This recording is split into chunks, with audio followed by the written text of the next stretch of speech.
ॐ सदाशिवसमारम्भां शङ्कराचार्यमध्यमाम् अस्मदाचार्यपर्यन्तां वन्दे गुरुपरम्पराम्। ॐ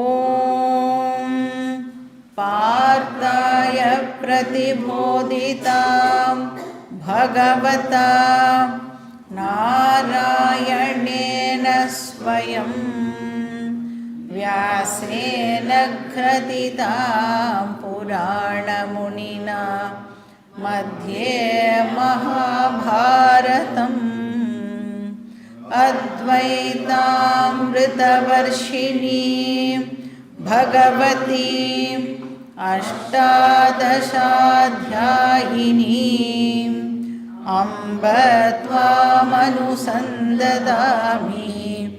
भगवद्गीते भवद्वेषिणीं वसुदेवसुतं देवं कंसचाणूरमर्दनं देवकी परमानन्दं कृष्णं वन्दे जगद्गुरुं। मूकं करोति वाचालं पङ्गुं लङ्घयते गिरिं यत्कृपातमहं वन्दे परमानन्दमाधवम्। ॐ सहनाववतु सहनौ भुनक्तु सह वीर्यं करवावहै तेजस्विनावधीतमस्तु मा विद्विषावहै। ॐ शान्ति शान्ति शान्तिः। हरिः ॐ श्रीगुरुभ्यो नमः। हरिः ॐ।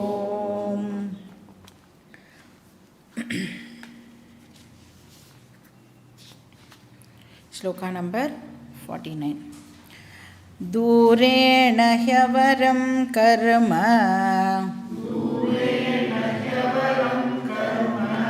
बुद्धियोगाधनञ्जय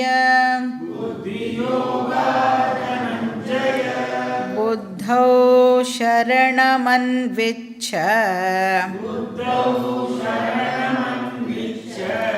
कृपणाः फलहेतवः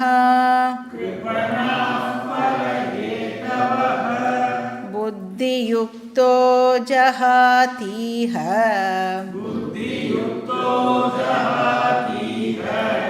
उभे सुकृतदुष्कृते तस्मात् योगाय युज्यस्व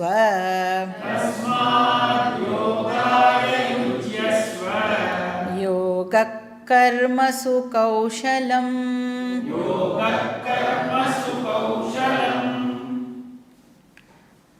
கர்மயோகத்தை ஒரு நட்ஷல்ல சொல்லணும் அப்படின்னு சொன்னால் shloka number 47 and 48 karma yoga in a nutshell அப்படின்னு சொல்லலாம். அந்த 47 and 48ல் இருக்கக்கூடிய விஷயத்தை தான் நாம் கர்மயோகம் அப்படிங்கிற அத்தியாயத்தில் அதனுடைய எக்ஸ்பேன்ஷனை தான் பார்க்க போகிறோம். இப்போ அந்த 2 ஸ்லோகத்தையும் பீஜ ஸ்லோகம் அப்படின்னு சொல்லலாம். இப்போ அது 2லேருந்து நமக்கு கமெண்டரி, அதுக்கு கமெண்டரி கொடுக்கணும் அப்படின்னா அதுதான் 3வது அத்தியாயமாக இருக்க போகிறது. இப்போ கர்மயோகம் அப்படின்னு சொன்னால் அதில் 2 போர்ஷன் இருக்குது அப்படின்னு நம்ம ஆல்ரெடி பார்த்தோம். கர்ம போர்ஷன் ஒன்று இருக்குது, யோகம் அப்படிங்கிற ஒரு போர்ஷன் இருக்குது.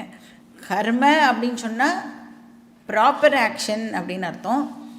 யோகம் அப்படின்னு சொன்னால் ப்ராப்பர் ஆட்டிடியூட் அப்படின்னு அர்த்தம். ஸோ ப்ராப்பர் ஆக்ஷன்னா கரெக்ட் ஆக்ஷன், தார்மீகமான ஆக்ஷன், அதாவது சாத்வீக கர்மா அப்படின்னு அதை சொல்லலாம்.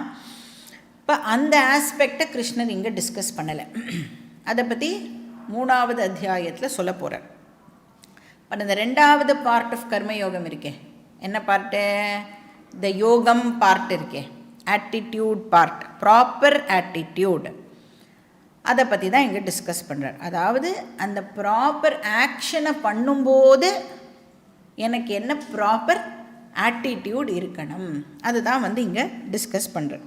இப்போது ஒரு கர்த்தாவாக நான் ஒரு கர்மத்தை பண்ணும் பொழுது எந்த விதமான பாவனாவோடு நான் அந்த கர்மத்தை பண்ணணும்.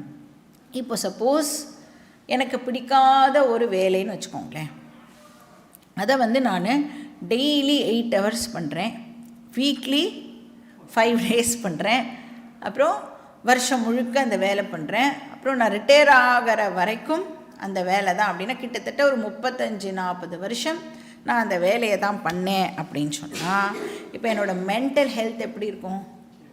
பிடிக்காத வேலை அப்படின்னா எப்படி இருக்கும்? மென்டல் ஹெல்த் எவ்வளோக்கு எவ்வளோ பேடாக இருக்கோ அவ்வளோக்கு அவ்வளோ ஃபிசிக்கல் ஹெல்த்து கூட அஃபெக்ட் ஆகியிருக்கும் இல்லையா? அப்போது எப்போ எனக்கு ஹெல்த்தி ஆட்டிடியூட் இருக்கும்? நான் பண்ணுறத பிடிச்சி பண்ணினாதான் அந்த ஹெல்த்தி ஆட்டிடியூட் இருக்கும் இல்லையா? அப்போது ஒரு கர்த்தாவாக எனக்கு ப்ராப்பர் பாவனா இருக்கணும். அது மட்டும் இல்லை, நான் பண்ணுற ஒவ்வொரு ஆக்ஷனுக்கும் அந்த ரிசல்ட்டை இப்போ யார் அனுபவிப்பா? யார் நான் பண்ணுற ஆக்ஷனுக்கு ரிசல்ட் அனுபவிப்பா? நானே தான் அந்த ரிசல்ட்டுக்கு, அந்த ஆக்ஷனுடைய ரிசல்ட்டை அனுபவிக்கணும். அப்போது அந்த ரிசல்ட்டு இப்போ சப்போஸ் நான் போன கிளாஸில் சொன்ன மாதிரி நான் நல்லா என்னோடய ஆஃபீஸில் பெர்ஃபார்ம் பண்ணியிருக்கலாம், அதுக்காக எனக்கு இன்க்ரிமெண்ட்டு கொடுத்துருக்கலாம். ஒரு வாட்டி இன்க்ரிமெண்ட் கொடுப்பா, இன்னொரு வாட்டி இல்லை நீ நல்லாவே பண்ணலைன்னு சொல்லலாம். இல்லை நம்ம நினச்சிட்டு இருப்போம் ரொம்ப நல்லா நான் பண்ணியிருக்கேன், டெஃபினட்டாக இந்த வாட்டி எனக்கு நல்ல பர்ஃபார்மன்ஸ் அப்ரைசல் வரும் அப்படின்னு நினச்சிட்டு இருக்கும் பொழுது என்ன ஆகலாம்? வேலையே பண்ணாத ஒரு பர்சனுக்கு அந்த ரேட்டிங்கும் கிடச்சி எனக்கு நார்மல் ரேட்டிங் கூட கிடச்சிருக்கலாம். ஸோ என்ன வேணாலும் ரிசல்ட் ஆனது இருக்கலாம். அப்போது ஒரு போக்தாவாக இப்படியெல்லாம் விதவிதமாக ரிசல்ட் வரும் பொழுது அதை நான் எப்படி அக்செப்ட் பண்ணுறது? இப்போ ரிசல்ட்டை நானே தான் அனுபவிக்கணும் அப்படின்னும் பொழுது அந்த ரிசல்ட்டை எந்த ஆட்டிடியூடோடு இப்போ நான் ஏற்றுக்கணும்? எனக்கு ஒரு ஹெல்தி ஆட்டிடியூட் இருந்தால் தான் என்னால் அந்த ரிசல்ட்டை ப்ராப்பராக ரிசீவ் பண்ண முடியும். இப்போ நம்மளோட லைஃப்பில் நம்ம பார்த்தோம் அப்படின்னா எவ்ரி மூமெண்ட் நாம் எய்தர் கர்த்தாவாக இருப்போம் இல்லைன்னா போக்தாவாக இருப்போம். கரெக்டாக? இது ரெண்டு தவிர வேறு ஒன்றும் இருக்க முடியாது. எய்தர் கர்த்தா ஆர் போக்தா. இப்போ ஆக்ஷன் பண்ணும்போதும் ஆக்ஷனுடைய ரிசல்ட்டை என்ஜாய் பண்ணும் பொழுதும் நமக்கு ஒரு ஹெல்தி ஆட்டிடியூட் இருக்கணும். அந்த ஹெல்தி ஆட்டிடியூடுக்கு பேர் யோகா அப்படின்னு கிருஷ்ணர் இங்கே சொல்கிறார். அப்போ கர்ம யோகம் அப்படின்னு சொன்னால் healthy action plus healthy attitude R proper action plus proper attitude. இப்போ இந்த ரெண்டு ஆஸ்பெக்டில் கிருஷ்ணர் ப்ராப்பர் ஆக்ஷன் பற்றி இங்கே டிஸ்கஸ் பண்ணலை, ஆனால் ஆட்டிடியூடு போர்ஷனை மட்டும்தான் டிஸ்கஸ் பண்ணுறார். அதுவும் இலாபரேட்டாக டிஸ்கஸ் பண்ணுறார், ஆனால் இலாபரேட்டாக டிஸ்கஸ் பண்ணலை. ஜஸ்ட்டு ஒரு ப்ரிவ்யூ மாதிரி மட்டும்தான் இந்த இடத்துல கொடுக்குறார். ஒரு டைரக்ஷனை மட்டும் இங்கே நம்மளுக்கு அவர் செட் பண்ணுறார். அப்போ ப்ராப்பர் ஆட்டிடியூட் என்னவா இருக்கணும் அப்படின்னா அதுக்கு போன ஸ்லோகத்திலே சொல்லிட்டார், சமத்துவம் யோக உச்சியத்தே. அப்போ மைண்டு டிஸ்டர்ப்டாக இருக்கக்கூடாது. இப்போ நான் பண்ணுற வேலை எனக்கு பிடிக்கலை அப்படிங்கிற பொழுது தான் என்னோடய மைண்டில் அந்த ஸ்ட்ரெயின் ஏற்படுறதுல, அந்த ஸ்ட்ரெஸ்ஃபுல்னஸ்லாம் ஏன் ஏற்படுறதுன்னா I hate what I am doing. அப்புறம் அந்த ரிசல்ட்டை நான் ஒத்துக்க மாட்டேன் அப்படின்னு ரெசிஸ்ட் பண்ணும் பொழுதும், இந்த ரிசல்ட் எனக்கு வேண்டாம் அப்படின்னு நான் அதை ஒத்துக்க முடியாத பொழுதும் என்னோடய மனசில் இந்த ஸ்ட்ரெயின் ஆனது ஏற்படுறது. இப்போ இங்கே கிருஷ்ணர் என்ன சொல்கிறார்? Strained mind is not a karmayogi's mind அப்படின்னு சொல்கிறார்.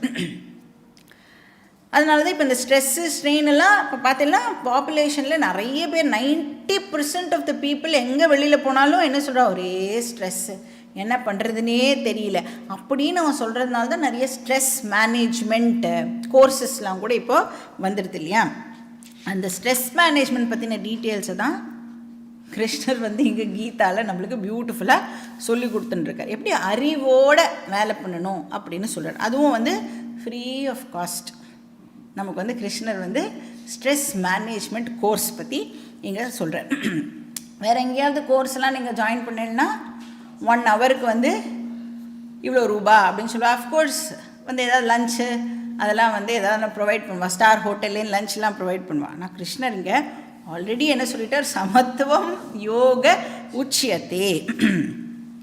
ஸோ கர்மயோகத்துக்கான பீஜ ஸ்லோகம் அப்படின்னு சொல்லலாம். அப்புறம் 49வது ஸ்லோகத்திலேருந்து கர்மயோகத்தோட பெனிஃபிட்டை பற்றி கிருஷ்ணர் நம்மளுக்கு சொல்லிட்டு வரார். ஸோ 47 and 48 வந்து பீஜ ஸ்லோகம். இப்போ கர்மயோகத்தோட இமீடியட் பெனிஃபிட் என்ன அப்படின்னு பார்த்தா, relaxed mind, peace of mind எல்லாம் சொல்கிறோம்ல. என்ன பீஸ் ஆஃப் மைண்ட்? PEACE. அது அப்போ டென்ஷனே இல்லாத mind, no stress, no strain. So அப்படி இருந்ததுன்னா நம்மளுடைய ஃபேமிலி ரிலேஷன்ஷிப்ஸ்லாம் கூட டெஃபினட்டாக அதனால் இம்ப்ரூவ் ஆகும். இப்போ வந்து ஏன் நம்ம வீட்டில் வந்து கத்துறோம் அந்த மாதிரி ஆர் ஏதாவது ஒரு இது பண்ணுறோம் அப்படின்னா, வெளியில் எங்கேயோ எனக்கு ஒரு பிரச்சனை ஏற்பட்டிருக்கு, நான் என்ன பண்ண ட்ரை பண்ணுறேன், இப்போது அதை எக்ஸ்ப்ரெஸ் பண்ணுறதுக்கு வீட்டில் வந்து ஒரு விக்டிமை இப்போ நான் தேட ஆரம்பிக்கிறேன் இல்லை. இன்னும் வெளியில் எதனாலேயோ ஒரு பிரச்சனை, அது உள்ளுக்குள்ளே எனக்கு வந்து ஒரு பெயினை க்ரியேட் பண்ணியிருக்கேன். அந்த பெயினை நான் வந்து வெண்ட் அவுட் பண்ணுறதுக்கு வீட்டில் யாராவது வந்து யார் வந்து திட்டினா நம்மளை திருப்பி திட்ட மாட்டா அப்படிங்கிற ஒரு பர்சனை நாம் வந்து ஐடென்டிஃபை பண்ண ட்ரை பண்ணுவோம். ஏன்னா நம்மளை விட பலசாலியாக இருக்கிறவாக்கிட்ட நாம் வம்புக்கு போவே மாட்டோம். கொஞ்சம் யார் வந்து சரி அந்த நேரத்துக்கு இன்டெலிஜென்ட்டாக யார் திட்டு வாங்கிக்கிறாளோ அவளை கூட நாம் வந்து போய் படுத்துறதுக்கு ட்ரை பண்ணுவோம். இப்போ இங்கே கிருஷ்ணர் என்ன சொல்கிறார், கர்மயோகிக்கு அந்த மாதிரி ஒரு விக்டிம் தேவையே படமாட்டா அப்படின்னு சொல்கிறார். அதனால இமீடியட் பெனிஃபிட் என்னன்னா ரிலாக்ஸ்டு மைண்ட். ஆனால் நமக்கு தெரியும் கீதா வந்து வெறும் டெம்பரரி பெனிஃபிட்டை கொடுக்குற ஒரு விஷயமா கீதாவில் சொல்லியிருக்கிற டீச்சிங்கு அப்படின்னா, அது நமக்கு என்ன பெனிஃபிட்டை கொடுக்க போகிறது, அல்டிமேட் பெனிஃபிட், நம்மளோட லைஃபோட அல்டிமேட் பெனிஃபிட்டையே கொடுக்கக்கூடிய வேதம் தான் இந்த கீதா இல்லையா. அதனால மைண்ட் என்ன ஆகும்னா இன்னும் மேலே மேலே அந்த மைண்ட் வந்து ரிஃபைன் ஆக போகிறது, சித்த சுத்தி வந்து இன்க்ரீஸ் ஆகும். இப்போ சித்த சுத்தி இன்க்ரீஸ் ஆகிறதா இல்லையா எப்படி தெரிஞ்சுக்கலாம்? என்ன அறிகுறி அதுக்கு? இந்த நோய் வந்ததுன்னா இந்த அறிகுறின்னு சொல்கிறால, அந்த மாதிரி சித்த சுத்தி இன்க்ரீஸ் ஆகியிருக்கு அப்படிங்கிறதுக்கு என்ன அறிகுறி? இந்த மாதிரி மழையெல்லாம் பெஞ்சால் கூட கிளாஸுக்கு வரணும்னு நமக்கு தோன்றதில்ல அப்படின்னா என்ன அண்டர்ஸ்டாண்ட் பண்ணிக்கலாம், நமக்கு சித்த சுத்தி இன்க்ரீஸ் ஆகியிருக்கு. ஏன்னா இதுக்கு முன்னாடி எப்படி இருந்திருக்கும், கிளாஸ்லாம் அப்பீலிங்காகவே இருக்காது. ஏதோ நல்ல விஷயம்னு தெரியும், ஆனால் ஏதோ நல்ல விஷயம் யாருக்கோ அதை நல்லது பண்ணிட்டு போட்டோமே எனக்கு என்ன வந்தது அப்படின்னு இவ்வளோ நாள் இருந்திருக்கும். ஆனால் இப்போ இதெல்லாம் கேட்டு நம்மளோட மைண்ட் வந்து இப்போ ரிஃபைன் ஆகிடுது அப்படின்னு சொன்னால், இது வந்து ரொம்ப எனக்காகவே இதெல்லாம் சொல்லியிருக்கே அப்படின்னு ஒரு ரிலவன்ஸை வந்து நம்மளால் க்ரியேட் பண்ணிக்க முடியும். ஸோ 6th சாப்டரில் கிருஷ்ணர் சொல்வார், அந்த மாதிரி யாருக்கு வந்து இந்த கிளாஸ் மேலெலாம் ஒரு இன்ட்ரெஸ்ட்லாம் வருதோ அவளை வந்து யோகா ரூடகா அப்படின்னு ஒரு பேரை கொடுக்குறாரு நம்மளுக்கெல்லாம். அந்த செல்ஃப் நாலேஜில் இன்ட்ரெஸ்ட் இருக்கிறவாளை கிருஷ்ணர் வந்து யோகா ரூடகான்னு சொல்கிறார். ஸோ ஒன்ஸ் நம்மளுக்கு இப்போ இன்ட்ரெஸ்ட் வந்துடுது அப்படின்னு சொன்னால் என்ன ஆகும், எங்கே போனாலும் எதை கேட்டாலும் இது ரிலேட்டட் டாபிக்ஸாகவே இப்போ நம்மளுடைய கண்ணுக்கு தெரிய வரும். இப்போ இதுக்கு முன்னாடி வந்து நியூஸ் பேப்பர்லாம் பார்க்கும் பொழுது நமக்கு என்ன தெரிஞ்சிருக்கும் கண்ணில், ஆர் இப்போ வந்து இன்டர்நெட்டெல்லாம் வந்து ப்ரௌஸ் பண்ணும் பொழுது என்ன கண்ணுக்கு தெரிஞ்சிருக்கும், 20% சேல், 30% சேல், இங்கே இதை வாங்கலாம் அங்கே அதை வாங்கலாம் அப்படின்னு தெரிஞ்சது போய் இப்போ என்ன தெரிய வரும், அப்போயும் இந்த டிஸ்கோர்ஸஸ்லாம் இருந்திருக்கும், கிளாஸ் எல்லாம் இருந்திருக்கும், அதெல்லாம் நம்மளோட கண்ணுக்கு பட்டிருக்கேன். ஆனால் இப்போது எது நம்மளுக்கு கண்ணுக்கு ஃபஸ்ட்டு தெரிய வரும், கீதா இல்லை இந்த உபனிஷத் அந்த உபனிஷத் அப்படின்னு அது ரிலேட்டட் இன்ஃபர்மேஷனாகவே இப்போ நம்மளுடைய கண்ணுக்கு படும். அப்போ அதெல்லாம் அந்த கண்ணுக்கெல்லாம் பட்டதுக்கப்புறம் என்னாகும், ஒரு நாள் நாம் தெரியாமல் இந்த கிளாஸில் வந்து உட்காந்துடுவோம், ஒரு டீச்சர்கிட்ட நாம் வந்து சேருவோம். தத் விஜயானார்த்தம் ச குருமேவ அபிகச்சேத். ஒன்ஸ் நாம் குரு கிட்ட வந்துட்டோம் அப்படின்னு சொன்னால் நாம் கர்மயோகத்திலேருந்து ஞான யோகத்துக்கு கிராஜுவேட் ஆகியிருக்கோம். அப்போ வேத பூர்வம் டு வேத அந்தம், கர்ம காண்டம் டு ஞான காண்டம் கிராஜுவேட் ஆகியிருக்கோம்.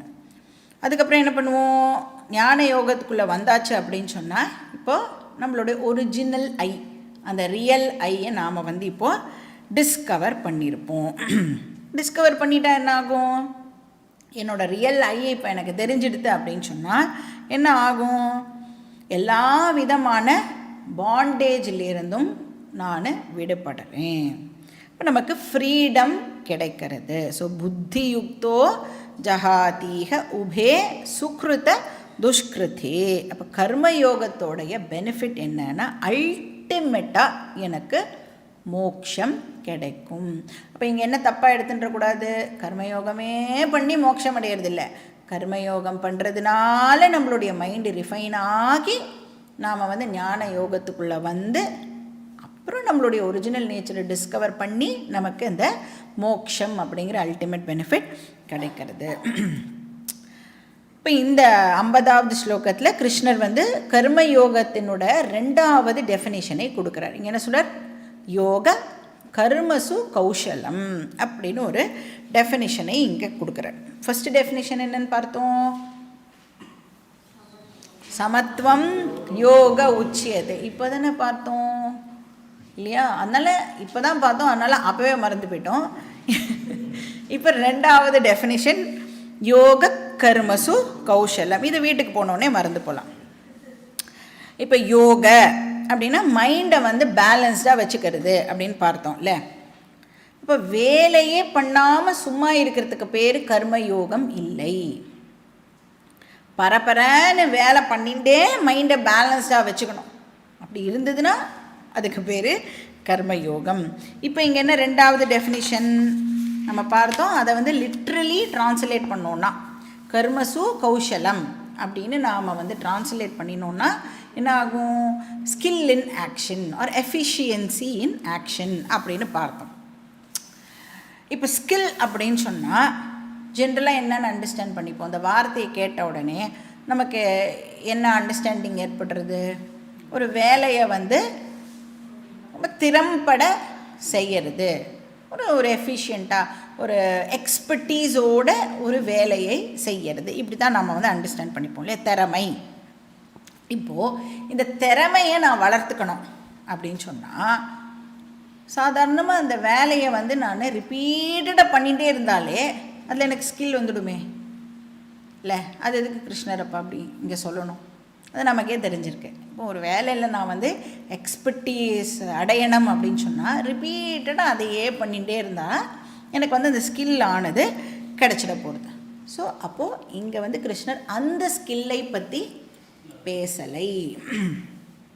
இப்போ சங்கராச்சாரியார் வந்து இதுக்கு ஒரு பியூட்டிஃபுல் எக்ஸ்பிளனேஷன் கொடுக்குறார். அவர் என்ன சொல்கிறார், நீ வேலையெல்லாம் பண்ணுறியே, இந்த வேலையெல்லாம் பண்ணும் பொழுது அந்த ப்ராப்பர் ஆட்டிடியூடுன்னு சொல்கிறோமே, அந்த ஆட்டிடியூடு இல்லை அப்படின்னு சொன்னால் நீ பண்ணுற வேலையே இப்போ உனக்கு ஸ்ட்ரெஸ்ஸாக ஆகிடும். ஆட்டிடியூடு இல்லாமல் நீ வேலை பண்ணின அப்படின்னா அதுவே உனக்கு பாரமாக ஆகிடும். இப்போ அதுவே என்ன பண்ண போகிறது, உன்னை மேலும் மேலும் சம்சாரத்தில் அது உன்னை தள்ள போகிறது. ஆனால் இந்த கர்மயோகி இருக்கானே அவன் என்ன பண்ணுறான், வெரி வெரி இன்டெலிஜென்ட் பர்சன், சாமர்த்தியசாலி அப்படிலாம் சொல்லுவோம்ல. சாமர்த்தியம் அப்படின்னா என்ன அர்த்தம், இப்போ இந்த கர்மா இருக்குல்ல, நமக்கு தெரியும் இந்த கர்மா தான் இப்போ நாம் எக்ஸ்பீரியன்ஸ் பண்ணிட்டு இருக்கிற சம்சாரத்துக்கு காரணம். கரெக்டாக? இப்போ சம்சாரத்தில் இருக்கோன்னா எதனால், நான் பண்ணியப்போவோ பண்ண கர்மா, இப்போ பண்ணுற கர்மா, இதெல்லாம் தான் வந்து என்ன சம்சாரத்தில் தள்ளியிருக்கு. எப்படி சொல்கிறேன், கர்மா பண்ணுறேன், அதனால எனக்கு என்ன கிடைக்கிறது, பாப புண்ணியம் ஏற்படுறது, அதுக்கப்புறம் மறுபடியும் அதனால் பிறக்கிறேன், திருப்பியும் பாப புண்ணியத்தை சம்பாதிக்கிறேன், திருப்பியும் பிறக்கிறேன். இப்படியே இந்த புனரப்பி ஜனனம் புனரபி மரணம்க்கு எது காரணமாக இருக்குது? கர்மா தான் காரணமாக இருக்குது. அப்போ கர்மா நம்மளை என்ன பண்ணிருக்கு? பந்தப்படுத்துறது. ஆனால் கர்மயோகி இன்டெலிஜென்ட் அப்படின்னு சொன்னால், சாமர்த்தியசாலி அப்படின்னு சொன்னால், இவன் என்ன பண்ணுறான்? அந்த பந்தப்படுத்துகிற கர்மாவையே இவன் யூஸ் பண்ணி பந்தத்திலேருந்து விடுதலை ஆக போகிறான். இப்போ இவன் இன்டெலிஜென்ட் இல்லையா? இவன் தான் இருக்கிறதுலேயே தி இன்டெலிஜென்ட் பர்சன்.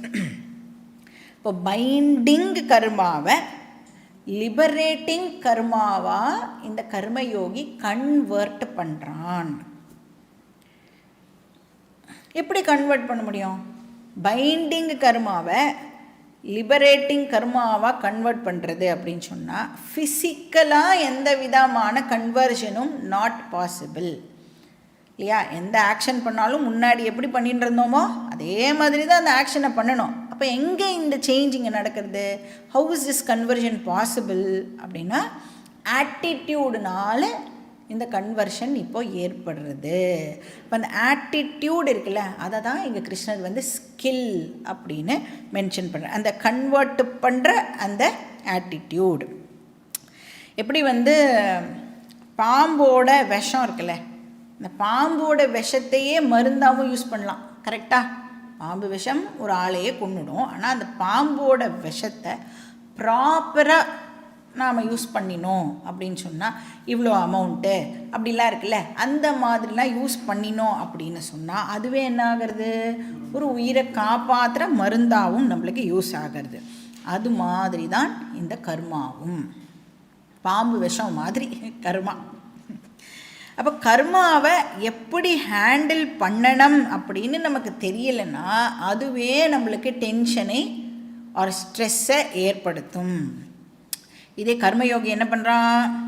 கர்மயோகாவை யூஸ் பண்ணி சித்த சுத்தி அடைஞ்சு மோட்சத்தை அடையிறான். அப்போ அந்த ஸ்கில்லிங் என்ன? பந்தப்படுத்துகிற கர்மாவை பந்தத்திலேருந்து விடுதலை அடையிறதுக்காக அந்த கர்மாவை அவன் வந்து யூஸ் பண்ணிக்கிறான். அப்போ கர்மயோகி வந்து ஸ்கில்ஃபுல் பர்சன். அதனால் யோகா கர்மசு கௌஷலம் அப்படின்னு இங்கே கிருஷ்ணர் சொல்கிறார். அதனால் it is not the ordinary skill, ஆனால் ஆட்டிடியூட். அதே கர்மாவை யூஸ் பண்ணியே நான் வந்து பந்தத்திலேருந்து வெளியில் வரப்போகிறேன் அப்படின்னு கர்மயோகி வந்து டிசைட் பண்ணுறான். அதை தான் கிருஷ்ணர் இங்கே வந்து கர்மசு கௌஷலம் அப்படின்னு சொல்கிறார். நெக்ஸ்ட் ஸ்லோகா படிக்கலாம். ஸ்லோகா நம்பர் 51. கர்மஜம் புத்தியுக்தா ஹி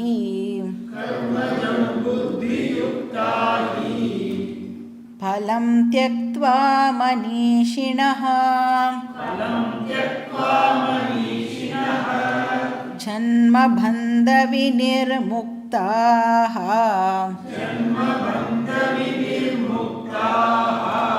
பதம் கச்சந்த்யநாமயம்.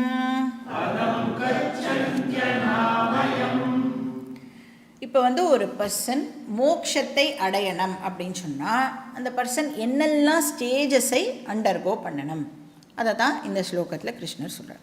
ஸோ ஃபஸ்ட்டு ஸ்டேஜ் என்ன அப்படின்னா புத்தி யுக்தாகா அப்படின்னு சொல்கிறார். அப்போ அந்த பர்சனுக்கு ப்ராப்பர் ஆட்டிடியூட் இருக்கணும். புத்தி அப்படின்னா அந்த இடத்துல ப்ராப்பர் ஆட்டிடியூட். புத்தினா பாவனான்னு அர்த்தம் இந்த இடத்துல. இப்போ அந்த பாவனா எதுலேருந்து நமக்கு கிடைக்கிறது? எதுலேருந்து இந்த பாவனா நமக்கு ஏற்படுறது? The attitude is born out of விவேக. விவேகம்னா பிரித்து பார்க்கறது. எதை பிரித்து பார்க்குறோம் இங்கே? இப்போ ஸ்பிரிச்சுவல் க்ரோத்து தான் முக்கியம். நம்மளோட மற்ற அச்சீவ்மெண்ட்ஸ்லாம் இருக்கே, எக்ஸ்டர்னல் அச்சீவ்மெண்ட்ஸ்லாம் இருக்கே, அதை விட ஸ்பிரிச்சுவல் க்ரோத்து தான் முக்கியம் அப்படின்னு பிரித்து பார்த்து அந்த விவேகத்திலேருந்து இந்த ஆட்டிடியூடானது பிறக்கிறது. இப்போ நமக்கு தெரியும், இனிஷியலாக நம்ம வந்து அர்த்த காம தான் இம்பார்ட்டண்ட் அப்படின்னு இருந்திருப்போம். அது வந்து தப்பு கிடையாது, ஏன்னா அப்போ நமக்கு தெரியாது. ஸோ அது வந்து இம்மெச்சோர் மைண்டு. அர்த்த காம தான் இம்பார்ட்டன்ட்னு நினைக்கிறது இம்மெச்சோர் மைண்ட். ஆனால் மைண்டுக்கு விவேகம் வந்துடுது அப்படின்னு சொன்னால், மைண்டுனா இந்த இடத்துல அந்தக்கரணம் அப்படின்னு அர்த்தம். இப்போ விவேகம் வந்துடுது அப்படின்னு சொன்னால் அது வந்து என்ன பண்ணிடும், அர்த்த காமாவை பின்னாடி தள்ளிட்டு தர்ம மோக்ஷ தான் இம்பார்ட்டண்ட் அப்படின்னு கன்சிடர் பண்ண ஆரம்பிக்கும். இப்போ அர்த்த காமா வேண்டாமானா அர்த்த காமாவும் இம்பார்ட்டண்ட்டு தான், தேவைதான். ஆனால் அது மட்டுமே நமக்கு தேவை கிடையாது. அப்போ நம்ம அர்த்த காம தர்ம மோக்ஷ இது ரெண்டுத்துக்கும் வந்து ஒரு பேலன்ஸை க்ரியேட் பண்ணுறதுக்கு ட்ரை பண்ணுவோம். அப்போ அர்த்த காமங்கிறது விஷய சுகம், தர்ம மோக்ஷங்கிறது ஆத்ம சுகம். இப்போ நம்மளுடைய எந்த பண்டிகை நீங்கள் எடுத்துட்டாலும் இது நாலுத்துக்குமே இம்பார்ட்டன்ஸ் கொடுக்குற மாதிரி தான் எந்த ஒரு ஃபங்க்ஷனுமே இருக்கும். இப்போ ஸ்பெசிஃபிக்காக சொல்லணுன்னா நவராத்திரி அப்படின்னு எடுத்துட்டேன்னா 3 விஷயம் இல்லையா, மூணு நாள் ஒருத்தருக்கும் வந்து அலாட் பண்ணி நாம் வந்து வர்ஷிப் பண்ணுவோம். ஸோ ஃபஸ்ட்டு 3 days வந்து யாருக்கு பண்ணுவோம், நவராத்திரிலாம் முடிஞ்சு கொஞ்ச நாள் ஆச்சு, என்ன நீங்கள் இப்படிலாம் கேள்வி கேட்குறீள். ஃபஸ்ட்டு வந்து துர்கா. எதுக்கு துர்காவை வந்து வர்ஷிப் பண்ணணும், துர்கா எதை ரெப்ரசன்ட் பண்ணுறா, சக்தி, பவர். இப்போ நம்மளுடைய ஹெல்த் இருக்குல்ல அது வந்து வெரி வெரி இம்பார்ட்டண்ட். வேதாந்தம் வந்து என்றைக்குமே நம்மளுடைய தேகத்தை கவனிச்சுக்கிறத வந்து தப்புன்னு சொல்லவே இல்லை. என்ன சொல்கிறது, எவ்வளோ இம்பார்ட்டன்ஸ் கொடுக்கணுமோ அவ்வளோ இம்பார்ட்டன்ஸ் மட்டும்தான் அதுக்கு கொடுக்கணும். இப்போ ஏதாவது டிசீஸ்லாம் வந்துடுதுன்னா என்ன பண்ணணும், டாக்டர்கிட்ட போய் காமிச்சு அதுக்கு என்ன மருந்து உண்டோ அதை வாங்கி சாப்பிடணும். ஆனால் என் உடம்புக்கு வந்துடுதே அப்படின்னு புலம்பாத. ஏன்னா உடம்புன்னு சொன்னால் 6 விதமான மாறுதல் அதுக்கு இருக்குது அப்படிங்கிற அறிவை நமக்கு வேதாந்தம் கொடுக்கறது. ஸோ எவ்வளோ இம்பார்ட்டன்ஸ் கொடுக்கணுமோ அவ்வளோதான்.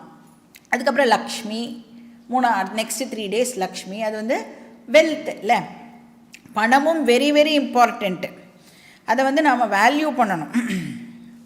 பட் எவ்வளோ வேல்யூ அதுக்கு கொடுக்கணுமோ அவ்வளோ வேல்யூ மட்டும்தான் அந்த பணத்துக்கும் கொடுக்கணும். ஓவர் இம்பார்ட்டன்ஸ் கொடுத்தாலும் தப்பு, அதை வந்து அண்டர்மைன் பண்ணினாலும் அது தப்பு. மெட்டீரியல் ப்ராக்ரஸும் இம்பார்ட்டண்ட், ஆனால் அதுவே உன்னோட ப்ரையாரிட்டியாக வச்சுக்காதேன்னு வேதம் நம்மளுக்கு சொல்லி கொடுக்குறது. Last 3 days Saraswati, knowledge. இப்போ அந்த நாலெட்ஜில் லௌகீக அறிவும் இருக்குது, வைதீக அறிவும், இது ரெண்டுமே இதில் இருக்குது. இப்போது ஒரு நவராத்திரியிலேயே பார்த்தோம்னா ஒரு பேலன்ஸ்டு விஷயம் வந்து நம்மளுக்கு சொல்லி கொடுக்கப்படுறது. அப்போது மெட்டீரியல் க்ரோத்தும் நம்மளுக்கு கொடுக்கப்படுறது, ஸ்பிரிச்சுவல் க்ரோத்துக்கான வழியும் வந்து அதில் சொல்லப்படுறது. அப்போ ஒரு கர்ம யோகி அப்படிங்கிற பர்சன் அர்த்த காமாக்கு இம்பார்ட்டன்ஸ் கொடுப்பான், ஆனால் தர்ம மோக்ஷாக்கு அதை விட இம்பார்ட்டன்ஸ் கொடுப்பான். ஏன்னா அர்த்த காம அப்படிங்கிற விஷயம் வரும் போகும், ஆனால் தர்ம மோக்ஷம் லாங் லாஸ்டிங். சரி, எப்படி வந்து தர்ம மோக்ஷாக்கு வந்து கர்மயோகினால இம்பார்ட்டன்ஸ் கொடுக்க முடியறது, எதனால் கொடுக்க முடியறது, நித்திய அனித்திய வஸ்து விவேகத்தினால அவளுக்கு வந்து தர்ம மோக்ஷத்துக்கு இம்பார்ட்டன்ஸை கொடுக்க முடியறது. ஏன்னா வாழ்க்கையில் எது நித்தியம் எது அனித்தியம் அப்படின்னு தெரிஞ்சுக்கிறது மூலமாக நம்ம என்ன பண்ண ட்ரை பண்ணலாம், நித்தியமான விஷயத்தின் மேலே ஃபோக்கஸ் பண்ணுறதுக்கு நிறையா டைமும், அனித்தியமான விஷயத்துக்கு ஃபோக்கஸ் பண்ணுறதுக்கு கொஞ்சம் கம்மி டைமும் என்னால் அலாட் பண்ணி ஒர்க் பண்ண முடியும். ஸோ இதுக்கு பேர் புத்தி யுக்தாக. ஒன்ஸ் இந்த ஹெல்தி வேல்யூ வந்த உடனே கர்மஜம் பலம் தியக்த்வா, கர்மஜம் பலம். கர்மஜம் பலம்னா கர்மத்தினால் ஏற்பட்ட பலம். கர்மஜம்னா கர்மத்திலேருந்து வந்த பலம். இப்போ வந்து ஒரு ஆக்ஷன் பண்ணுறோம் அப்படின்னு சொன்னால் அந்த ஆக்ஷனுக்கு 2 விதமான பலன் ஏற்படுறது. கரெக்டாக? அது என்னது 2 விதமான பலன்? திருஷ்ட பலன், அதிருஷ்ட பலன் ஏற்படுறது. திருஷ்ட பலனை தான் இவ்வளோ நேரம் நம்ம வந்து மெட்டீரியல் விஷயம் அப்படின்னு பேசிகிட்டு இருந்தோம். அந்த அதிருஷ்ட பலம் இருக்குல்ல, அதை தான் நாம் வந்து இந்த ஸ்பிரிச்சுவல் விஷயம், இன்டர்னல் க்ரோத் அப்படின்னு பேசிகிட்டு இருந்தோம். இப்போ இந்த கர்மயோகி அப்படின்னு சொன்னால் இப்போ திருஷ்ட பலனுக்கு இம்பார்ட்டன்ஸ் கொடுப்பானா அதிருஷ்ட பலனுக்கு இம்பார்ட்டன்ஸ் கொடுப்பானா? அதிருஷ்ட பலனுக்கு தான் இப்போ இம்பார்ட்டன்ஸ் கொடுப்பான். ஸோ திருஷ்ட பலனை அவன் வந்து கன்சிடர் பண்ண மாட்டான். பெருசாக அவனுக்கு அதில் ஒரு இம்பார்ட்டன்ஸ் இருக்காது. ஏன்னா அவனுக்கு தெரியும் பணம் வரும் போகும், பேர் வரும் போகும், அடுத்தவா இன்றைக்கி பாராட்டுவா நாளைக்கு வந்து திட்டுவா, அதனால் அதெல்லாம் எனக்கு செகண்டரி. ஸோ கர்மஜம் பலம் தியக்த்வா, அதிருஷ்ட பலம் இருக்கே அதில் தான் அவன் வந்து ஃபோக்கஸ் பண்ணுறான். ஸோ என்னோட மைண்ட் ரிஃபைன் ஆகணும், அதுதான் அவனுடைய ஒரே விஷயம். இது வந்து செகண்ட் ஸ்டேஜு. மூணாவது வந்து மனிஷினஹா பூத்வா. இப்போ முதல் 2 ஸ்டேஜ் மட்டும் இருந்தால் அது மோட்சத்துக்கு ஹெல்ப் பண்ணுமானா ஹெல்ப் பண்ணும், ஆனால் அதுவே மோட்சத்தை கொடுக்குமானா கொடுக்காது. மூணாவதாக இப்போ அந்த பர்சன் எங்கே வந்தாகணும்? ஞான யோகத்துக்கு அந்த பர்சன் இப்போது வந்தாகணும். ஞான யோகத்துக்கு வந்தால் மட்டும்தான் அல்டிமேட் கோலை நம்மளால் அடைய முடியும். இப்போ நிறைய பேர் பார்த்தீங்கன்னா அவளோட லைஃபோடைய பர்பஸே எப்போ தெரிஞ்சுக்கிறா? 90 இயர்ஸில் லைஃபோட பர்பஸை பாதி பேர் வந்து 90 இயர்ஸில் தான் தெரிஞ்சுக்கிறா. அட்லீஸ்ட் 90 இயர்ஸ்லையாவது கேட்டையே பெட்டர் லக் நெக்ஸ்ட் ஜென்மா அப்படின்னு வந்து சாஸ்திரம் நம்மளை என்கரேஜ் பண்ணுறது. இப்போ நம்மளோட லைஃபோட பர்பஸ் என்ன அப்படின்னா, இப்போ நீங்கள் வந்து ஒன்றுமே பண்ண வேண்டாம், சும்மா இப்போ வந்து மழையெல்லாம் பெஞ்சுட்டுருக்குல்ல, மழை பெய்யும் போது நம்மளால் வேறு எந்த ஆக்டிவிட்டியும் பண்ண முடியாது. வீட்டில் பஜ்ஜி கிஜிலாம் போட்டு கொடுத்தா அப்படியே ஜாலியாக இப்படி சாஞ்சுட்டு இந்த மழையெல்லாம் பார்த்துட்டு இருந்தேன்னு வச்சுக்கோங்க. அப்படி உங்களுடைய எண்ணெய் ஓட்டங்கள் எல்லாம் இப்படி நீங்கள் தட்டி விட்டேன்னா இப்படி நேச்சரெல்லாம் பார்க்கலாம். நேச்சர்லாம் பார்த்தா இந்த மரம் செடி கொடி இதெல்லாம் அவங்க கூட தான் இருக்குது. அப்புறம் இந்த மற்ற நாய் பூனை அதெல்லாம் பாவம் மழையில் நனைஞ்சுட்டு எங்கேயுமே போகிறதுக்கு வழி இல்லாமல் இப்படி நனைஞ்சுட்டுருக்கு. அப்புறம் அது கூடவே நானும் தான் இருக்கேன். அப்போ அதெல்லாம் எதுக்கு பிறந்திருக்கு, நான் எதுக்கு பிறந்திருக்கேன் இப்படின்னு போய் வீட்டில் உட்காந்துட்டு இப்போ நாளைக்கும் மழை பெய்யும்ல, நாளைக்கும் கூட நீங்கள் வந்து இதை வந்து யோசித்து பார்க்கலாம். இப்போ இந்த மரம் செடி கொடி ஆர் அனிமல்ஸ் இதெல்லாம் எடுத்துட்டா இதுக்கெல்லாம் வந்து என்ன வாட் இஸ் தி க்ரோத் அப்படின்னு பார்த்தா அது ஃபிசிக்கலாக வளரும், அவ்வளோதான். இப்போ மரத்தை எடுத்துட்டோன்னா விதை செடி அதுக்கப்புறம் நிறைய கிளைகள்லாம் வரும். அப்புறம் மேக்ஸிமம் அதனால் என்ன பண்ண முடியும்னா ஃப்ரூட்ஸ் எல்லாம் கொடுக்க முடியும், அவ்வளோதான். அதனோட மேக்ஸிமம் இது கொஞ்சம் காலத்துக்கு இருந்து எல்லாருக்கும் என்ன அதனால் என்னெல்லாம் மேக்ஸிமம் கொடுக்க முடியுமோ அது கொடுத்துட்டு அந்த மரமானது போயிடும். இப்போ இதே அனிமல்லாம் எடுத்துட்டா ஃபிசிக்கலாக அதனால் வந்து மேக்ஸிமமாக எவ்வளோ க்ரோ ஆக முடியுமோ அவ்வளோதான். இப்போ மனுஷனுக்கு என்ன அந்த மாதிரி growth, what is the maximum growth? ஃபிசிக்கலாக வளர்கிறதுக்கு ஒன்றும் பெருசாக ஒன்றும் நம்ம பண்ணவே வேண்டாம். உயிரோடு இருந்தோன்னா டெஃபினட்டாக வந்து அந்த மேக்ஸிமம் ஃபிசிக்கல் க்ரோத் வந்து நம்மளுக்கு கிடச்சிடும். அப்போது என்ன ஸ்பெஷாலிட்டி இந்த மனுஷனுக்கு அப்படின்னா வெறும் ஃபிசிக்கல் க்ரோத் மட்டும் க்ரோத் அப்படின்னு நம்மளால் சொல்ல முடியாது. ஆனால் இமோஷனல் க்ரோத்தும் அவசியம், இன்டெலெக்சுவல் க்ரோத்தும் வந்து ஒரு மனுஷனுக்கு அவசியம் ஆகிறது. அப்போ அந்த இமோஷ்னல் லெவலில் மேக்ஸிமம் க்ரோத் என்ன ஒரு மனுஷனுக்கு அப்படின்னு பார்த்தா அன்கண்டிஷனல் லவ்.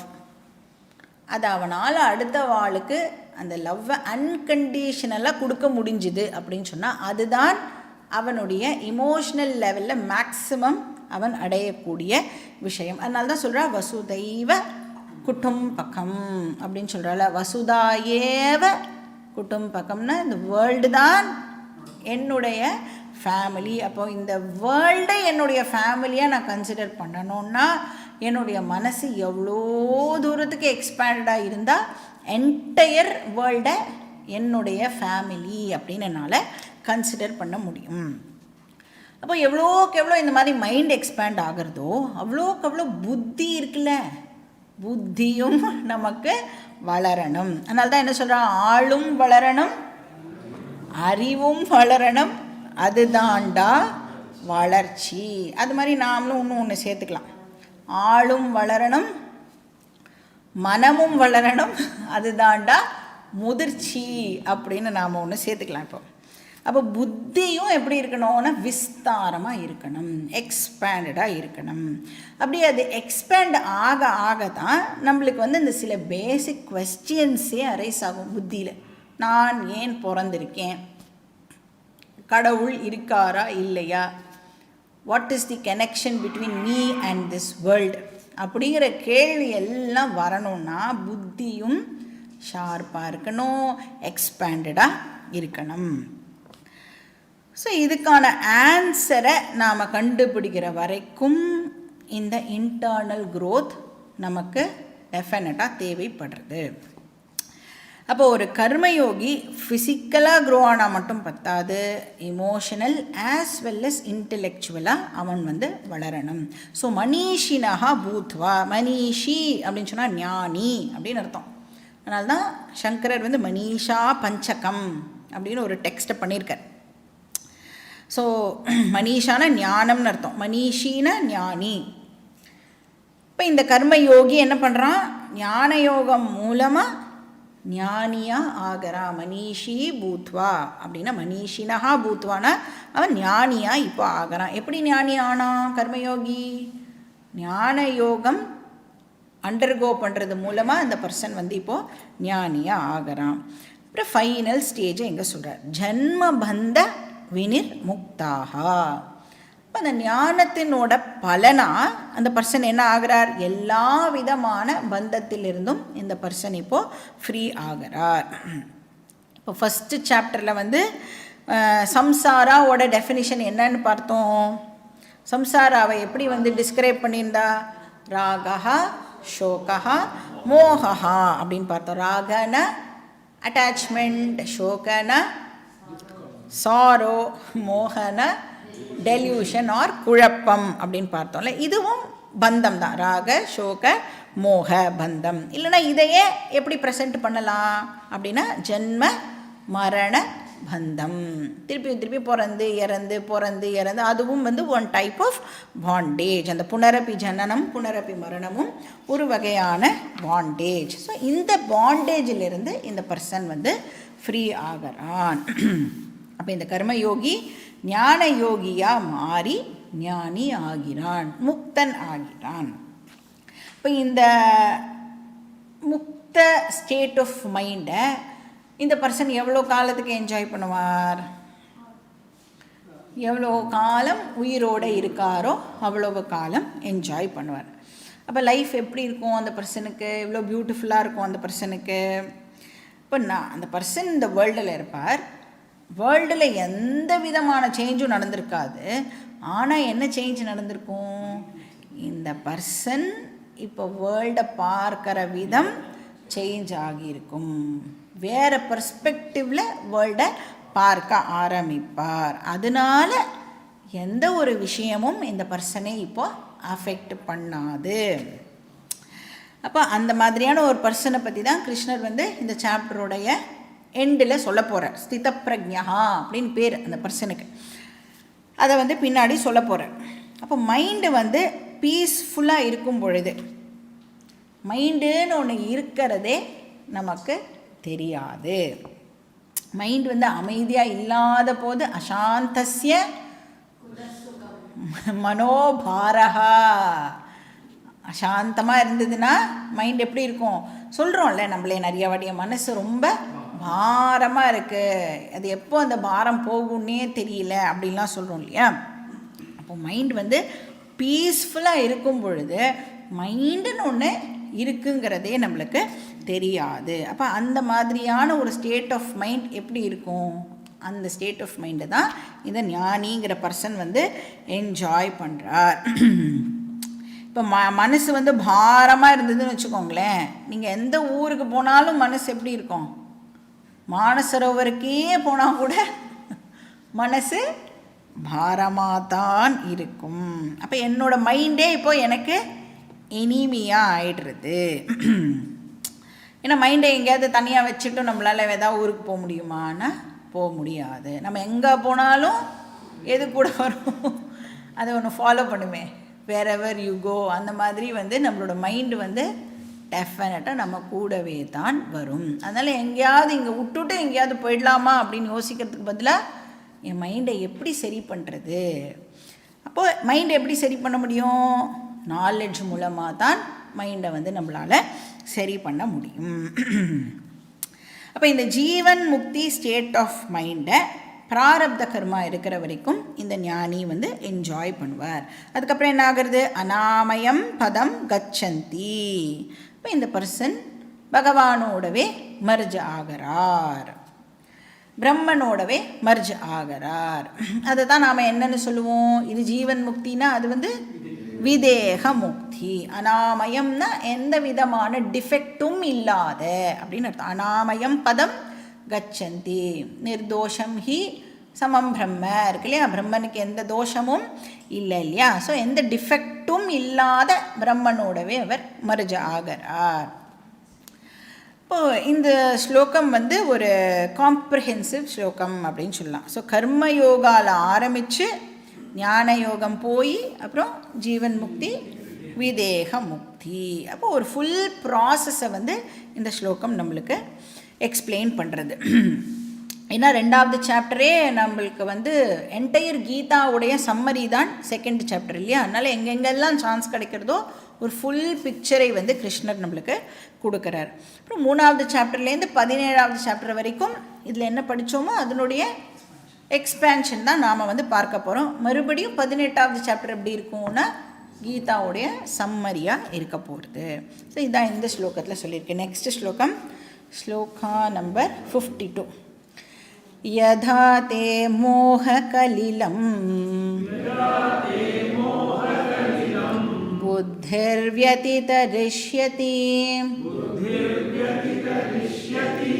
ததா கந்தாசி நிர்வேதம் ஸ்ரோதவ்யஸ்ய ஸ்ருதஸ்ய ச.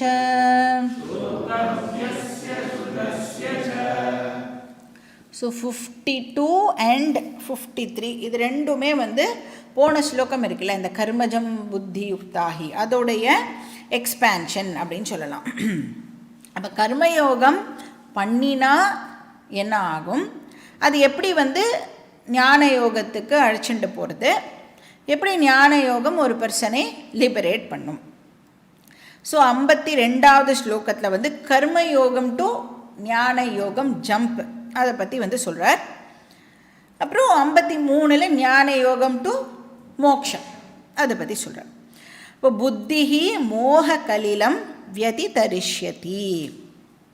இப்போ புத்தியில் இந்த கன்ஃபியூஷன் இருந்ததே அது போயிடும். புத்திக்கு சிந்திக்கிற திறன் இப்போது ஜாஸ்தி ஆகிடும். அந்த திங்கிங்கில் நம்மளுக்கு கிளாரிட்டி கிடைக்கும் அப்படின்னு சொல்கிறார். இப்போ வாழ்க்கையோட ப்ரையாரிட்டிஸ் நமக்கு தெரிய வரும்.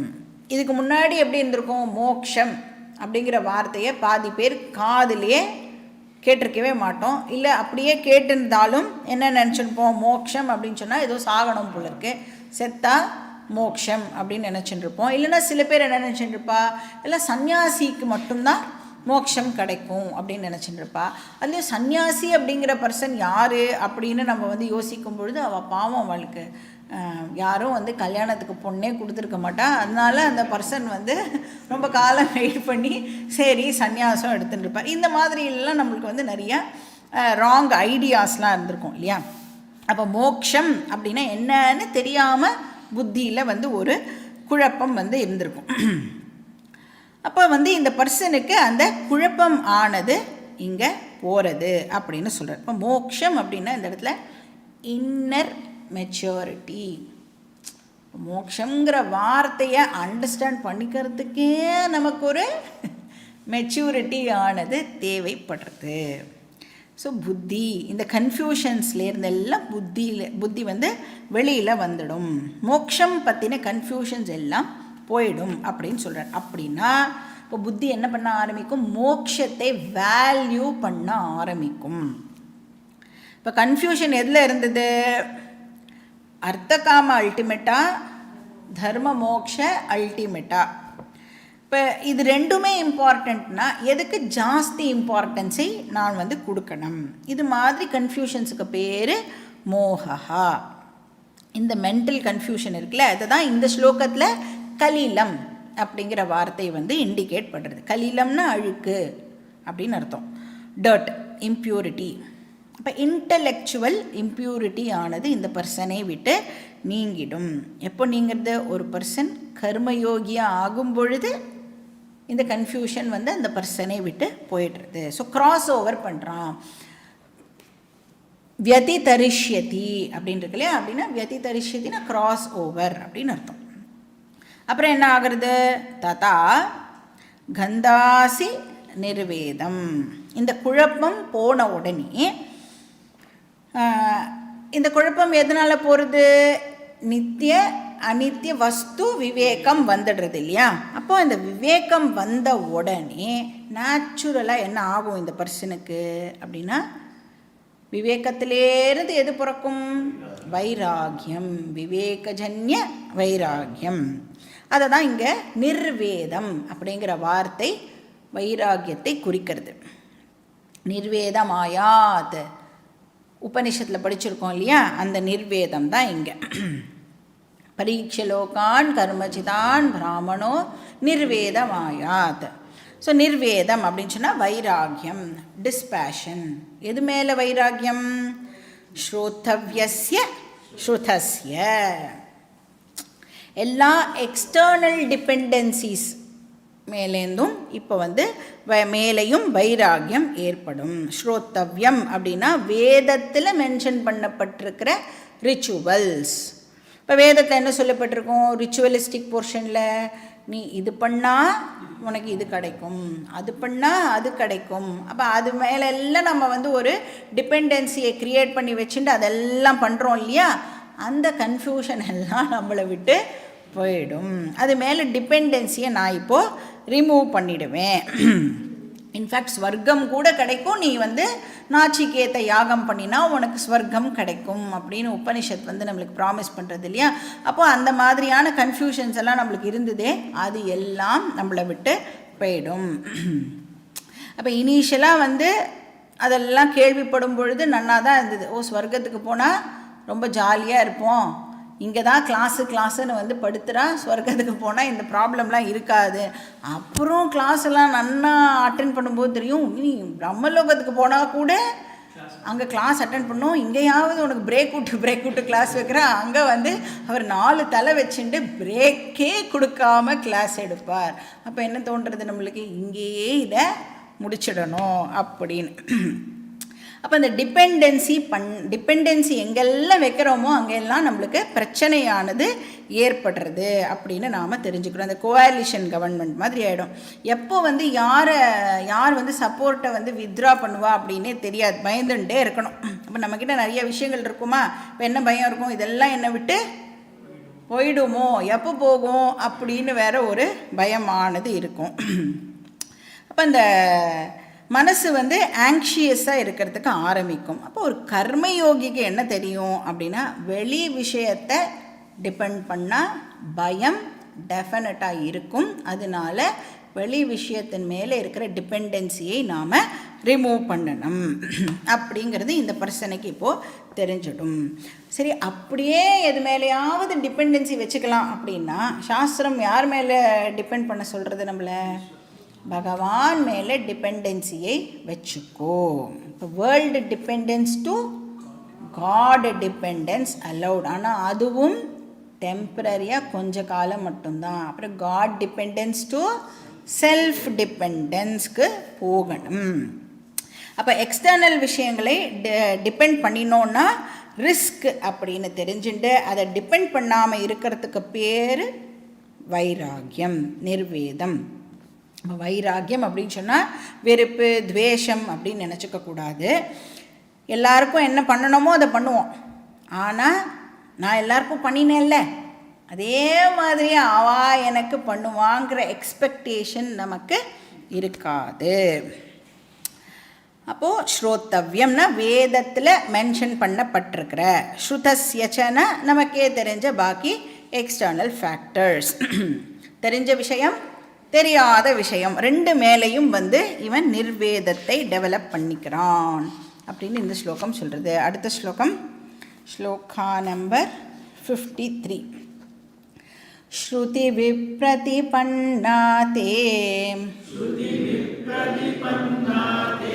யதா ஸ்தாஸ்யதி நிஷ்சலா சமாதாவச்சலா புத்திஹி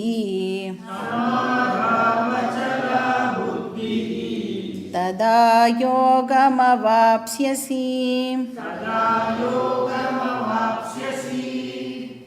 இப்போ ஒரு பர்சனுக்கு வந்து மோக்ஷத்தில் இன்ட்ரெஸ்ட் ஏற்பட சாஸ்திரம் சொல்கிறது, நீ எக்ஸ்டர்னல் ஃபேக்டரை டிபெண்ட் பண்ண வேண்டிய அவசியமே இல்லை. உனக்குள்ளேயே அந்த source of peace, security and happiness இருக்குது. நீ தான் சோர்ஸ் ஆஃப் பூர்ணத்துவம் அப்படின்னு வேதம் நமக்கு சொல்லி கொடுக்கறது. இப்போ என்ன சொல்கிறது, ஒரு பர்சன் வந்து தன்னுடைய நிலத்தடியிலேயே ஜலத்தை வச்சுட்டு கார்பரேஷன் லாரிக்கு நீ ஏன் வந்து வெயிட் பண்ணின்னு இருக்க அப்படின்னு கேட்குறது. இப்போ வந்து யாராவது வந்து உன்னுடைய இன்னர் நேச்சர் ஆத்மா, அந்த ஆத்மா தான் சோர்ஸ் ஆஃப் செக்யூரிட்டி அப்படின்னு சொன்னால், அதை ஏன் வந்து தெரிஞ்சுட்டு அதை நான் யூஸ் பண்ணக்கூடாது இல்லையா? அது எனக்கு இவ்வளோ நாள் தெரியாமல் இருந்தது, இப்போ வேதம் நமக்கு அதை சொல்லி கொடுக்குறது அப்படின்னு சொன்னால், அதை ஏன் நான் ஃபுல்லாக அண்டர்ஸ்டாண்ட் பண்ணிட்டு அதை நான் ஏன் யூஸ் பண்ணக்கூடாது? நான் யூஸ் பண்ணுறது மட்டும் இல்லாமல் அடுத்த வாழ்க்கும் என்னால் அதை வந்து டிஸ்ட்ரிபியூட் பண்ண முடியும். இப்போது ஜென்ரலாக நம்மளை சுற்றி இருக்கிறவாளுடைய ப்ராப்ளமே என்ன அப்படின்னா, ஆர் நம்மளோட ப்ராப்ளமே கூட சொல்லலாம் என்ன அப்படின்னா, எல்லார்கிட்டேயும் நம்ம என்ன எதிர்பார்க்குறோன்னா ஒரு ரெக்கக்னிஷனை நாம் வந்து எதிர்பார்க்குறோம் இல்லையா? அதாவது என்ன வந்து உனக்கு பிடிக்கணும் அப்படிங்கிற ஒரு கண்டிஷன் வந்து நம்மளை சுற்றி இருக்கிறவன் மேலே எல்லாம் நாம் வந்து போட்டு வச்சுருக்கோம். ஆனால் என்னோட ரியல் ஐயை நான் வந்து டிஸ்கவர் பண்ணிட்டேன் அப்படின்னு சொன்னால், என்னால் அடுத்த வாழை அன்கண்டிஷனலாக லவ் பண்ண முடியும். அதாவது அவகிட்ட என்ன டிஃபெக்ட்ஸ் இருந்தாலும் குறையோடு அவளை அக்செப்ட் பண்ணிக்க முடியும். அன்கண்டிஷ்னலாக என்னால் வந்து அந்த லவ்வை வந்து அடுத்தவா மேலே கொடுக்க முடியும். இப்படி நம்மளால் பண்ண முடிஞ்சதுன்னா எப்படி இருக்கும்? இட்ஸ் அ கிரேட் ஸ்விட்ச் ஓவர் இல்லையா? இப்போ என்கிட்ட தான் பூர்ணத்துவம் இருக்குது, என்கிட்ட தான் ஆனந்தம் இருக்குது அப்படிங்கிறது தான் நாம் செல்ஃப் டிஸ்கவரி அப்படின்னு சொல்கிறோம். இப்போ இவ்வளோ நாள் இந்த கன்ஃபியூஸ்டு மைண்ட் என்ன நினச்சிது, நான் எல்லார்கிட்டேயும் போய் என்ன கேட்டுன்னு இருந்தேன், என்ன பிடிக்குமா அப்படின்னு ஒருத்தரையாக பார்க்குறவாள் எல்லாரையும் கேட்டிருந்தேன். இப்போ ஏதாவது வந்து யாராவது என்னை சாப்பிட்டாலான்னு கேட்கலன்னா மனசு வந்து வலிக்கிறது இல்லை. ஒரு 2 நாள் உடம்பு சரியில்லாமல் படுத்துருந்தா என்ன எதிர்பார்க்குறோம், எல்லோரும் பொக்கையெல்லாம் அமிச்சு கெட் வெல் சூன் சொல்லணும் அப்படிங்கிற எக்ஸ்பெக்டேஷன் எல்லாம் நம்மளுக்கு ஏற்படுறது. இப்படி எல்லாம் நான் முன்னாடி கம்ப்ளைண்ட் பண்ணிட்டு இருந்தேன். இப்போ அந்த மாதிரி இருக்கிறதுக்கு பேர் தான் கன்ஃபியூஸ்டு மைண்டு. ஸ்ருதி விப்ரதிபன்னா, ஸ்ருதி வாக்கியங்களினால் கன்ஃபியூஸ் ஆகி இருக்கிற மைண்டு. அதாவது வேதம் சொல்கிறதில்ல, இதை பண்ணால் அது கிடைக்கும், அது பண்ணால் இது கிடைக்கும்னு உனக்கு ப்ராமிஸ் எல்லாம் பண்ணுறதில்ல. நம்ம என்ன நினைக்கிறோம், அதெல்லாம் பண்ணினா எனக்கு செக்யூரிட்டி கிடைக்கும் அப்படின்னு நினச்சிட்டு அதெல்லாம் பண்ணுறோம் இல்லையா? அதனால எனக்கு ஆனந்தம் கிடைக்கும்னு நினச்சிட்டு அதெல்லாம் பண்ணுறோம்ல. அப்படி நாம் முன்னாடி குழம்பி போயிருந்தோம். அந்த குழப்பமான மைண்ட் இப்போ கர்மயோகம் மூலமாக ஞான யோகத்துக்கு வந்து அந்த வெளி விஷயம் பக்கம் போகாமல் அந்த இன்னர் சோர்ஸை நோக்கி இப்போ வர ஆரம்பிச்சிருக்கு. ஸோ என்ன டிஸ்கவர் பண்ணிட்டு அந்த மைண்டு, யதா சமாதௌ ஸ்தாஸ்யதி.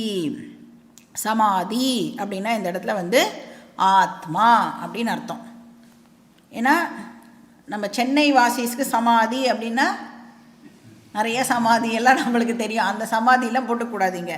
இது வந்து ஆத்மா, அதுவும் பூர்ண ஆத்மா, எவர் செக்யூர் ஆத்மா, எம்பாடிமெண்ட் ஆஃப் லவ், அந்த ஆத்மா.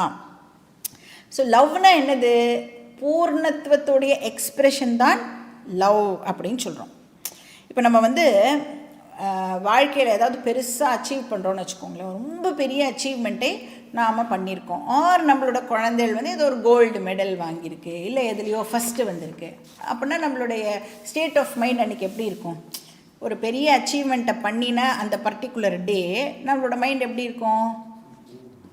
ரொம்ப ரொம்ப ஆனந்தமாக இருக்கும் இல்லை?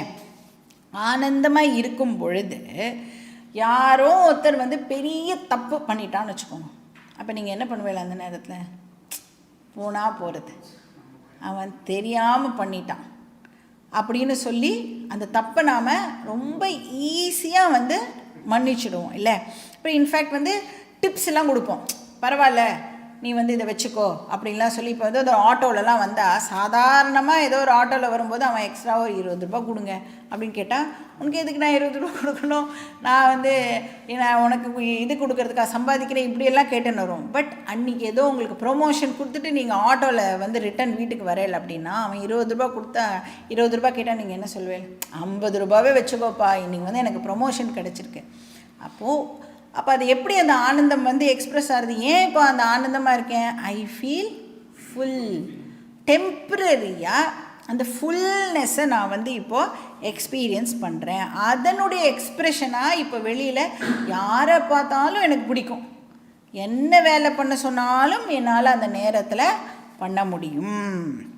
இதே அபூர்ணமாக இருக்கிற மைண்ட் அப்படின்னா எல்லாத்துலேயும் என்ன ப்ராப்ளம் இருக்குது அப்படின்னு கண்டுபிடிக்கிறதுக்கு ஆரம்பிக்கும். அப்போ அந்த பூர்ணத்துவம் நாலெட்ஜ்னால் நான் தான் அந்த பூர்ணஸ்வரூபம் அப்படின்னு தெரிஞ்சிடுதுன்னா போயிட்டு போயிட்டு வருமா? ஆல் த டைம் இருக்குமா? ஸோ ஒரு ஞானியுடைய ஸ்டேட் ஆஃப் மைண்ட் அதுதான். சமாதௌ ஸ்தாஸ்யதி யதா யதா ததா சமாதௌ ஸ்தாஸ்யதி. இப்போ ஆத்ம ஞானம் இருக்கே, அது வந்து இந்த ஞானமும் வந்து 2 விதமான ஆப்ஸ்டிக்கிள்ஸ்லேருந்து ஃப்ரீயாக இருக்கணும் அப்படிங்கிறதையும் கிருஷ்ணர் வந்து இங்கே மென்ஷன் பண்ணுறார். ஃபர்ஸ்ட் ஆப்ஸ்டிக்கிள் வந்து டவுட். இப்போ அந்த சோர்ஸ் ஆஃப் பூர்ணத்துவம் நீ தான் அப்படின்னு வேதம் சொல்லும் பொழுது நமக்கு வந்து ஒருவேளை நானாக இருப்பேனோ, ஒருவேளை தப்பாக சொல்கிறதோ அப்படியெல்லாம் நம்மளுக்கு வந்து டவுட் இருக்குல்ல. அந்த மாதிரி டவுட் எல்லாம் நம்மளுக்கு இருக்கக்கூடாது. அப்போ அந்த நாலேஜ் எப்படிப்பட்ட நாலேஜாக இருக்கணும்? டவுட்லெஸ் நாலேஜாக இருக்கணும். அந்த அது மாதிரி இன்னொரு what is the next obstacle அப்படின்னு சொன்னால் இந்த டவுட் இருக்கு இல்லையா, இதுக்கு பேர் வந்து சம்சயம் அப்படின்னு பேர் இந்த டவுட்டுக்கு. இது ஒரு ஆப்ஸ்டக்கிள். ரெண்டாவது வந்து விபர்யய அப்படின்னு பேர், ரெண்டாவது ஆப்ஸ்டக்கிள். அது என்னது அப்படின்னா நம்மளுடைய வாசனாஸ், ஓல்டு ஹேபிச்சுவல்ஸ் இருக்குல்ல, அதுவும் இதுக்கு ஆப்ஸ்டக்கிளாக இருக்கும் இந்த நாலேஜுக்கு. இப்போ இந்த பெருங்காய டப்பா இருக்குல்ல, பெருங்காய டப்பாவில் இருக்கிற பெருங்காயம் காலி ஆனால் கூட பெருங்காய டப்பாவில் இருக்கிற வாசனை போகவே போகாது. அந்த மாதிரி இந்த ஞானம் வந்ததுக்கு அப்புறமும் நம்மளுடைய ஓல்டு வாசனாஸ் கண்டினியூ ஆகும். அது வந்து இந்த ஞானத்துக்கு ஆப்ஸ்டக்கிளாக இருக்கும். அதுக்கு பேர் விபர்யன்னு பேர். அப்போ இங்கே என்ன சொல்ல? நிశ్చல திஷ்டதி அச்சலஹா திஷ்டதி அப்படின்னு 2 வார்த்தை சொல்கிறார். நிశ్చல அப்படின்னு சொன்னால் சம்சயரஹித திஷ்டதி, டவுட்லெஸ்ஸாக இருக்கிறது. திஷ்டதினா இருக்கிறது, டவுட்லெஸ்ஸாக இருக்கிறது. அச்சல அப்படின்னு சொன்னால் இந்த இடத்துல விபர்யயா. ஸோ விபர்யயா ரஹித திஷ்டதி. அச்சலனா விபர்யய ரஹித. ஸோ ஓல்டு ஹேபிச்சுவல்ஸ் எல்லாம் இல்லாத. இப்போ அந்த மாதிரி பர்சனை தான் கிருஷ்ணர் வந்து பின்னாடி சொல்ல போகிறார் ஸ்தித பிரஜ்ஞா அப்படின்னு சொல்கிறார். இப்போ யார் ஒருத்தர் வேறு யாரு மேலேயும் டிபெண்டன்சி வச்சுக்காம தன்னை மட்டுமே டிபெண்ட் பண்ணி இருக்காரோ அப்படின்னா என்ன அர்த்தம்? தன்னை மட்டுமே டிபெண்ட் பண்ணியிருக்காருன்னா என்ன அர்த்தம்? தன்னுடைய ட்ரூ நேச்சரை கண்டுபிடிச்சிட்டார் அப்படின்னு அர்த்தம். அந்த இண்டிபெண்ட் நேச்சரை கண்டுபிடிச்சிட்டார். அப்போ ட்ரூ செல்ஃபை டிஸ்கவர் பண்ணிட்டார் அப்படின்னு அர்த்தம்.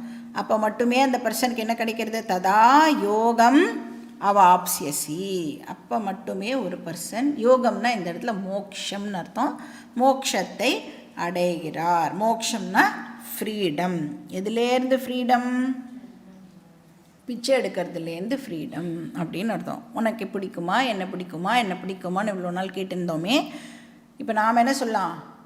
உனக்கு என்ன பிடிக்கிறதோ பிடிக்கலையோ நான் உனக்கு அன்கண்டிஷ்னல் லவ்வை கொடுக்கறேன். ஸோ அந்த இன்டர்னல் பேங்க்ரப்சி இருக்குல்ல, அதிலேருந்து ஃப்ரீடம். வெளியில் எத்தனையோ பொசிஷன்ஸ் இருக்கலாம், ஆனால் உள்ளுக்குள்ளே பேங்க்ரப்டாக ஒரு பர்சன் இருந்தா அப்படின்னா அது என்ன ஒரு லைஃபு? பட் இந்த நாலேஜ் நம்மளுக்கு இன்டர்னல் பேங்க்ரப்சியை ரிமூவ் பண்ணிடும். ஸோ இதோட வந்து கிருஷ்ணர் கீதாவுடைய எசன்ஸை இந்த சாப்டரில் கன்க்ளூட் பண்ணுறார். ஸோ கர்மயோகம் அண்ட் ஞான யோகம் டாபிக் வந்து இங்கே கன்க்ளூட் ஆகிறது. இப்போ நெக்ஸ்ட்டு வந்து வேறு ஒரு புது டாபிக் உள்ள கிருஷ்ணர் என்டர் பண்ண போகிறார். புது டாபிக் உள்ளே என்டர் பண்ணணும் அப்படின்னு சொன்னால் அதுக்கு ஏதாவது ஒரு இது இருக்கணும்ல.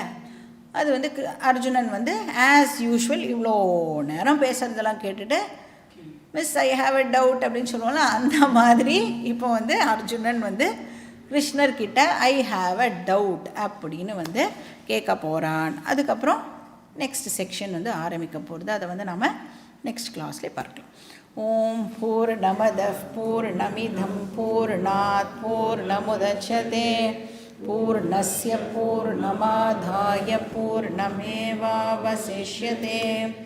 ஓம் சாந்தி சாந்தி சாந்தி.